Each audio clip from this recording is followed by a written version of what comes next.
तो good morning दोस्तों, मैं हूं राहुल और स्वागत करता हूं मैं आपका आपके YouTube channel stocking of stocks में। तो दोस्तों, हम आज बात करेंगे जुबिलिएंट फूडवर्क्स लिमिटेड के बारे में, जिसने पिछले एक साल में 32% का रिटर्न तो दिया है अपने इन्वेस्टरों को। पर अगर हम सोमवार को देखें तो सोमवार को इस स्टॉक में लगभग 8.25% की तेजी आई। अभी तेजी क्यों आई?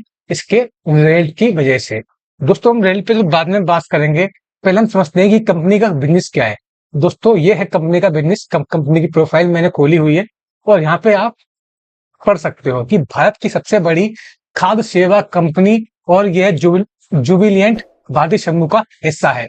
1995 में निम्नलिखित कंपनी के पास भारत, श्रीलंका, बांग्लादेश और नेपाल में डोमिनोज पिज्जा ब्रांड को विकसित करने और संचालित करने के लिए डोमिनोज पिज्जा इंक से विशेष मास्टर फ्रेंचाइजी अधिकार है। कहने का मतलब इसका सिंपल भाषा में ये है कि जो जुबिलिएंट फूडवर्क्स लिमिटेड है, ये एक तरीके से डोमिनोज पिज्जा ही है। ठीक है ना।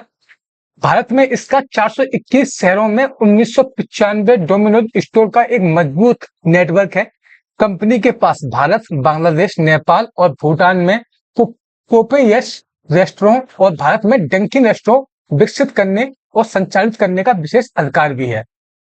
कंपनी प्रेजेंट में 15 शहरों में 42 पोपेयस रेस्टोरेंट और 10 शहरों में 31 डंकिन रेस्टोरेंट संचालित करती है। होंग्स किचन कंपनी का पहला रेस्टोरेंट ब्रांड है जो चीनी व्यंजन खंड में काम करता है, जबकि अब 6 शहरों में 28 रेस्टोरेंट हैं। ठीक है ना, ये है सही से। और जिसे आप देखो कि श्रीलंका और बांग्लादेश में कंपनी 100% स्वामित्व वाली सहायक कंपनी के माध्यम से परिचालन करती है, जिसके वर्तमान में 50 और 28 स्टोर हैं। तो कंपनी का, और हम यहाँ पर देखेंगे कि अब ये वाले जो देश हैं, टर्की, अजरबैजान, जॉर्जिया में डोमिनोज पिज्जा ब्रांड की एकमात्र मास्टर फ्रेंचाइजी है जुबिलिएंट फूडवर्क्स, जिसके 720 स्टोर हैं। तो कंपनी का जो बिजनेस मॉडल है काफी अच्छा है। जैसे आप जानते हो कि दोस्तों, पिज्जा तो हमारी इंडिया में और देश के हर कोने में पिज्जा बहुत खाया जाता है। तो कंपनी का बिजनेस जो है वो काफी अच्छा ही है और आने वाले टाइम में ये अच्छा खासा ग्रोथ भी और करेगा, क्योंकि जो नई जनरेशन आ रही है वो भी जंक फूड खाती है। तो पिज्जा सबको अच्छा लगता है, हर पार्टी में ही पिज्जा खाया जाता है। तो इसका बिजनेस जो है वो काफी अच्छा है। थोड़े से अगर हम इसके फंडामेंटल्स चेक करेंगे तो दोस्तों देखेंगे जो इसका मार्केट कैप है वो है 42,986 करोड़ का। इनकी जो फेस वैल्यू है वो है ₹2 की। ठीक है। कंपनी का क्या है कि कंपनी जो इसका जो सेक्टर है वह क्विक सर्विस रेस्टोरेंट मतलब होटल, उसमें ये नंबर 1 पर आती है। ठीक है ना। कंपनी का अगर हम क्वार्टरली रेस की बात करेंगे तो आप यहाँ पर देखो कि मार्च 2024 में जो इनकी सेल्स हुई थी वो हुई थी 1,573 करोड़ की। वहीं जो जून 2024 में हो गई 1,933 करोड़ की। तो आप समझ रहे हो कितना ज्यादा हुआ है। 300 प्लस 350 करोड़ की सेल्स बढ़ी है। नेट प्रॉफिट की बात करें तो नेट प्रॉफिट थोड़ा सा कम हुआ है। जैसे पिछले क्वार्टर था 208, इसमें हुआ है 58 करोड़ का। तो ये थोड़ा कम हुआ है। कि क्यों कम हुआ है? क्योंकि एक्सपेंसेस बहुत ज्यादा हो गए थे। ठीक है ना। एक्सपेंसेस बहुत ज्यादा, पर दिक्कत वाली कोई बात नहीं है। थोड़ा हम नीचे आएंगे और देखेंगे हम इनके प्रॉफिट एंड लॉस। हाँ सॉरी, प्रॉफिट एंड लॉस में यहाँ पर आप देखोगे कि मार्च 2023 में जो इसका था 353 करोड़ का, वही मार्च 2024 के क्वार्टर में हो गया था 400 करोड़ का। तो मतलब एक क्वार्टर में इनकी जो, तो दोस्तों ये है इसका share holding pattern. Share holding pattern पे आप क्या देखोगे कि जो इसके प्रमोटर्स हैं उन्होंने अपनी हिस्सेदारी को बराबर रखा हुआ है, लेकिन जो विदेशी निवेशक हैं उन्होंने क्या किया हुआ है, उन्होंने अपनी हिस्सेदारी को कम किया है। कितना कम किया है? 3%। 3% हिस्सेदारी को कम किया है विदेशी निवेशकों ने। और जो घरेलू निवेशक हैं उन्होंने अपनी हिस्सेदारी को 4% के आसपास बढ़ाया हुआ है। अब इन्होंने 4% कैसे बढ़ाई है? तो दोस्तों, जो मेरे को, अगर आप मेरे वीडियो देखते हैं तो मैं उसमें एक अच्छी चीज बोलता हूं कि ये चीज मुझे काफी अच्छी लगती है। वो क्या लगती है? जो पब्लिक है, मतलब जो रिटेल इन्वेस्टर हैं, उन्होंने अपनी हिस्सेदारी को कम किया हुआ है। ठीक है। तो अगर जिस स्टॉक में पब्लिक कम, मतलब अपनी हिस्सेदारी को कम कर रही है, मैं वहां पर निवेश करने के लिए प्लान करता हूं।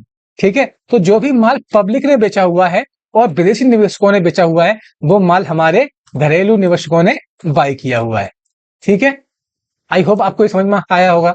अब हम दोस्तों देख रहे थे इस स्टॉक में एक और अच्छी चीज ये है कि जो हमारी भारतीय गवर्नमेंट है, इंडियन जो गवर्नमेंट है, उसकी भी इसमें हिस्सेदारी है। कितनी हिस्सेदारी है उसमें?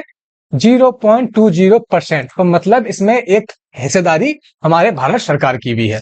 अब दोस्तों हम चलते हैं इसका किस लेवल पर हमें इसमें एंट्री करनी चाहिए। तो आते हैं दोस्तों हमने चार्ट पर।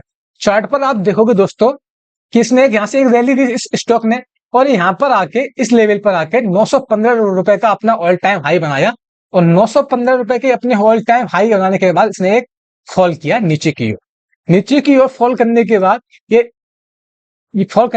ये इस जोन में अपना टाइम स्पेंड करने लग गया।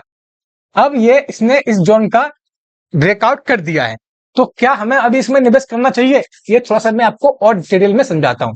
ये मैंने मंथली का टाइम फ्रेम लगाया हुआ है। अब हम इसको लेके चलते हैं वीकली के टाइम फ्रेम पर, सॉरी डेली के टाइम फ्रेम पर हम ले आते हैं। अब आप देखो कि डेली के टाइम फ्रेम पर इस स्टॉक ने यहां पर ब्रेकआउट कर दिया है, तो हम 650 रुपए के लेवल पर इसमें हम एंट्री कर सकते हैं। अब आप बोलोगे कि राहुल सर हम इसका स्टॉप लॉस क्या होगा? तो स्टॉप लॉस होगा जो ये वाली जो ग्रीन कैंडल है, सोमवार की जो ग्रीन कैंडल है उसका लो, जो कि है 600 रुपए। 600 रुपए का स्टॉप लॉस लगा के आप इसमें निवेश कर सकते हैं। आपको आने वाले टाइम में आपको लगभग 40% का रिटर्न मिल जाएगा जब ये स्टॉक अपने ऑल टाइम हाई पर पहुंच जाएगा। ठीक है ना? तो आप इसमें निवेश कर सकते हैं बिना कुछ सोचे समझे। ठीक है ना?